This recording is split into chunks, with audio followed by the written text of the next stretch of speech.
अच्छा मैम, नाक एक तो पाकिस्तान में स्पेशली ख़वातीन में खूबसूरती का पैमाना नाक को कहा जाता है। नाक को भी आप रिफ़ाइन कर सकते हैं या तीखा कर सकते हैं या ऊंचा या लंबा कर सकते हैं?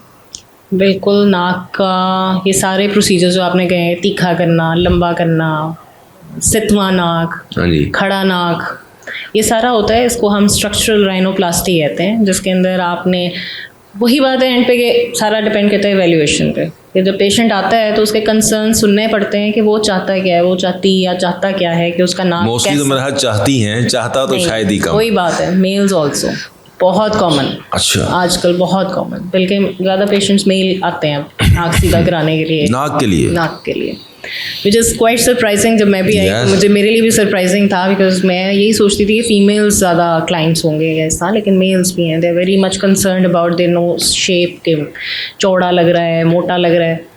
अब उसमें भी देखें ना, नाक जो है उसके जो स्ट्रक्चर है उसके अंदर आपको देखना है, स्किन है, स्किन के नीचे कार्टिलेज है, फिर बोन है, तो ये सारी चीज़ें मिलके एक नाक बना रही है। उसमें आपका फैक्टर स्किन तो नहीं है, कुछ लोगों की स्किन ही इतनी थिक होती है, उनमें आप ज़्यादा हेल्प नहीं कर सकते क्योंकि स्किन को आप किसी तरह रिड्यूस नहीं कर सकते। आप खींच भी देंगे तो वो और फीना नाक कर देगा अपने प्रेशर की वजह से। लेकिन अगर आपकी स्किन क्वालिटी अच्छी है, स्किन सही है, तो फिर आपके नीचे का हमने स्ट्रक्चर देखना होता है। जो मोस्टली इश्यूज़ आते हैं वो आते हैं ये वाले एरिया के, जहाँ पे आप कह लें कि नाक का बोन है जो है वो उभरा होता है। इसमें दोनों कार्टिलेज और बोन दोनों होते हैं। और ज़्यादा जो आते हैं फीमेल्स में वो आती है टिप, कि किसी की टिप बहुत नीची है, किसी की टिप टेढ़ी है, किसी की टिप बहुत आगे निकली हुई है, उसको पीछे करना है। और ये जो आपका एला है कि ये किसी के बहुत खुले हैं, किसी के बंद हैं। तो ये सारे मेन आते हैं जो हमारे पास आते हैं। और ट्रॉमा के बाद के भी पेशेंट्स आते हैं जिनके नाक की हड्डी टेढ़ी हो चुकी होती है, तो वो सांस लेने में उसको, तो दो तरह के कंसर्न्स हैं। कॉस्मेटिक कंसर्न है जिसमें आपको फंक्शनैलिटी में प्रॉब्लम नहीं है, लेकिन यू कंसर्न बिकॉज आप दिख कैसे रहे हैं। और दूसरे आते हैं फंक्शनल, जो आते हैं कि सांस नहीं आ रहा, नाक में दर्द है, या एक साइड पे साइनस बंद हुआ हुआ है क्योंकि रास्ता बंद हुआ हुआ है नाक की हड्डी की वजह से। तो इस तरह से वैल्यूएशन करके आप कर सकते हैं और आपने उसी चीज़ को एड्रेस करना है। अगर हड्डी का मसला है तो हड्डी को सीधा करना है, उसकी ऑस्टियोटमी हो जाती है। कार्टिलेज ऊपर नीचे है तो हमने मतलब डिफरेंट मैनूवर्स हैं जो हम अंदर करते हैं, वो सारे तो मैं नहीं यहाँ पे एक्सप्लेन कर सकती, बट डेफिनेटली जो नाक है उसकी शेप चेंज की जा सकती है। लेकिन उसमें यही है कि पेशेंट काउंसलिंग इंपॉर्टेंट होती है कि कुछ पेशेंट्स आते हैं उनका जो सेल्फ इमेज है ना वही ख़राब होता है।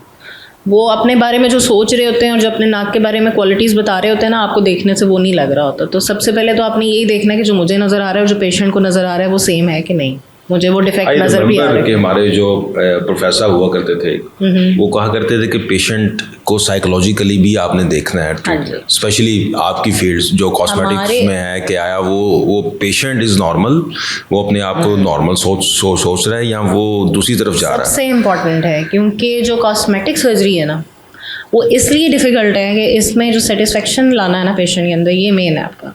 आप कह देंगे उसे कि हम कर देंगे, पता नहीं उसके माइंड में क्या चल रहा है, वो अपने माइंड में क्या सोच के आया या आई हुई है कि मुझे मैं कैसी शक्ल मेरी हो जाएगी, फ़लाने मॉडल से मिलने लग जाएगी, फ़लाना एक्ट्रेस में बन जाऊँगी। जब आप वो सब कुछ कर देते हैं और वो नहीं बनती तो वो फिर आप ही के पीछे पड़े रहते हैं कि ये क्या किया मैंने देखा है कि ख़वातीन जो हैं वो सर्जन से लड़ रही होती हैं कि जी आपने तो ये कहा था, हमने तो ये सोचा था। भाई जो आपने सोचा था वो यही बात है ना, इसीलिए जो आपका बैठ के काउंसलिंग सेशन है ना वो बहुत इंपॉर्टेंट है कि हर फेस का स्ट्रक्चर डिफरेंट है, हर चेहरे की हड्डी डिफरेंट है, हर नाक की हड्डी डिफरेंट है, उसके नीचे का प्लेटफॉर्म, स्किन सब डिफरेंट है।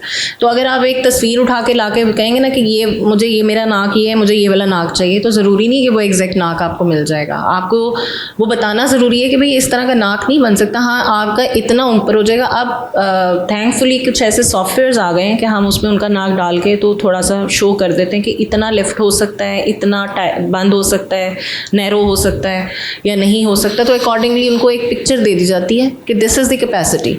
लेकिन उसमें भी फिर ये है कि ये लोग चले जाते हैं, वही जो क्वैक्स बैठे हुए हैं जिन्होंने कोई ख़ास नहीं उनको पता होता, लेकिन वो बैठे उन्होंने प्रोसीजर करना है, वो ले लेते हैं। Liquid rhinoplasty is the most dangerous rhinoplasty I would say, because ये बहुत डेंजर एरिया होता है आपका नाक, इसमें ब्लड वेसल्स बहुत होती हैं। तो प्लीज़ ये जो लिक्विड राइनोप्लास्टी आजकल बहुत मैं देख रही हूँ हर जगह पे नाम बहुत है कि भाई लिक्विड राइनोप्लास्टी करा लो, लिक्विड, हर एक से ना कराएं आप। एक्चुअली तो राइनोप्लास्टी भी हर एक से नहीं करानी चाहिए, वो फिर भी कम होते हैं, लेकिन लिक्विड तो आपके जैसा डर्माटोलॉजिस्ट बैठे हुए हैं, क्योंकि उनको पता है कि एक फिलर का इंजेक्शन ही लगाना है ना, चलो लगा दो, उससे it can even cause the blindness, जो फिर परमानेंट ब्लाइंडनेस होती है। तो आप प्लीज़ ये देख के जाएं कि जो जिसके पास भी आप जा रहे हैं वो इंजेक्टेबल्स के अंदर कितना माहिर है, उसकी ट्रेनिंग प्रॉपर है या नहीं है, उसका कितना एक्सपीरियंस है, एंड देन आप अपने आप को दें इस चीज़ के। सिर्फ ब्यूटिफिकेशन के लिए अपनी लाइफ को ना रिस्क पे डालें।